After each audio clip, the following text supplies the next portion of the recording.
Hello student जय जगन्नाथ। आज हम सिंपल लेवल क्वेश्चन करिया आसो देखिए रीजनिंग क्वेश्चन ता करिया कोन होता हम देखिया आसो बाबा भलो भाबरे क्वेश्चन कोन होची 6 इस टू कोन होची 18 इस टू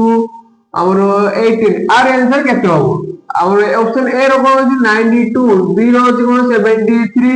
सेबे सी रो होची कोन 37 डी रो होची कोन 24 এই বলে আমরা কোন হচ্ছে কোশ্চেনটা আমরা এটা অপশন হচ্ছে চারটা কোশ্চেন হলে এসি করে আমরা এটা ভাবুতে কোন 6 6 3 হলে কোন 18 হলা সেগুলা কোন হবে 18 18 3 কত হচ্ছে কি 54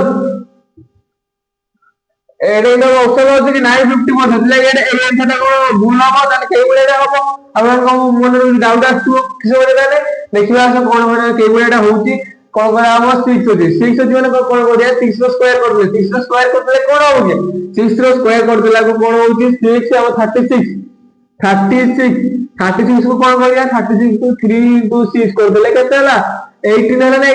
18 हला तारे केते होबा एटा 18 हम बेटा होयला ताले कोन करबे हेला 18 को करिया মানে 18 रो स्क्वायर कर देला 18 रो स्क्वायर कर देले कोन हो हम कोन 324 को कोन करिया সেই বলে আমরা 324 को ভাঙিয়ে কোন করব 3 2 4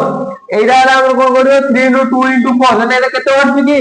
24 আমরা এই অপশন কত নম্বর আছে फोर्थ नंबर ऑप्शन है डी 24 तो राइट आंसर कत होला 24 एडी आंसर कत आरियो 24 যদি এই বইয়ে আমরা ভালো ভাবে রিজনিং জানেন নিয়া দিয়া আমরা আমাদের চ্যানেল को सब्सक्राइब করুন লাইক করুন শেয়ার করুন রহুচি জয় জগন্নাথ।